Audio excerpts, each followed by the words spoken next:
Many people believe that keeping their most sensitive data on physical paper makes them invisible to modern hackers. But centralizing a digital life into a single real-world object creates an entirely different kind of exposure.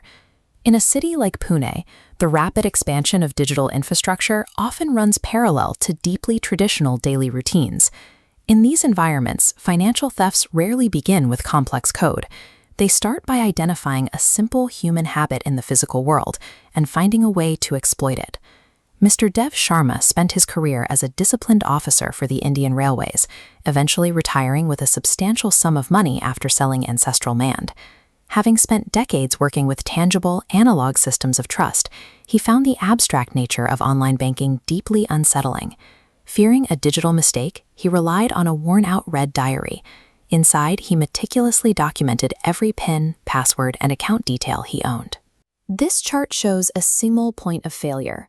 Banks invest in encryption, but writing credentials in one unencrypted book routes all protection to a physical padlock. If compromised, the banking infrastructure becomes irrelevant, and the holder gains total access. Mr. Sharma had not removed the risk from his life.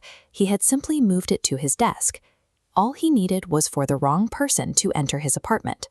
That person arrived in the form of Kabir, a charismatic young man who moved into the apartment next door, claiming to be a software developer. Kabir spent weeks embedding himself into Mr. Sharma's life, carrying his groceries, repairing his Wi-Fi for free, and sitting for hours listening to his railway stories. This chart illustrates rapport building. By performing unearned favors, a malicious actor inflates familiarity, causing the target's suspicion to drop. For a pensioner, this created a powerful bond. He began treating the neighbor like a devoted family member.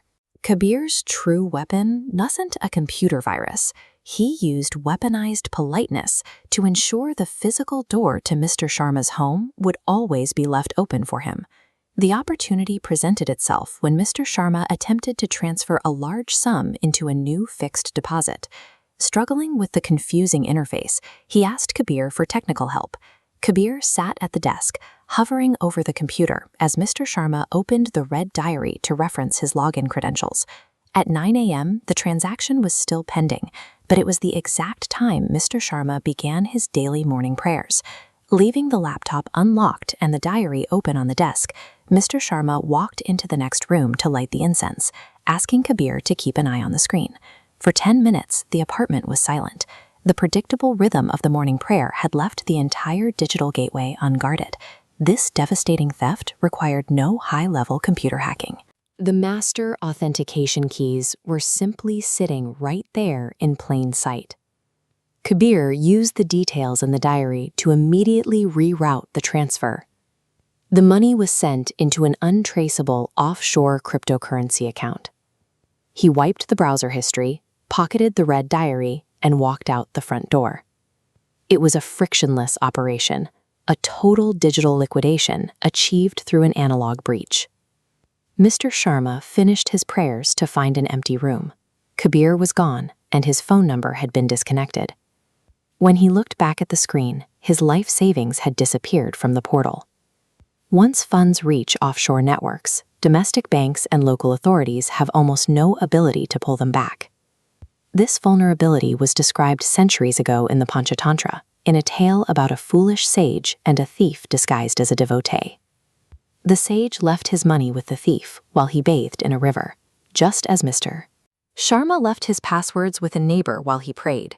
To prevent this, master records of sensitive data must be moved out of physical notebooks and into encrypted digital password managers. The lesson remains the same across history. Maintain a healthy skepticism toward unearned devotion, as excessive flattery is often a tool used to identify your weakest point of defense.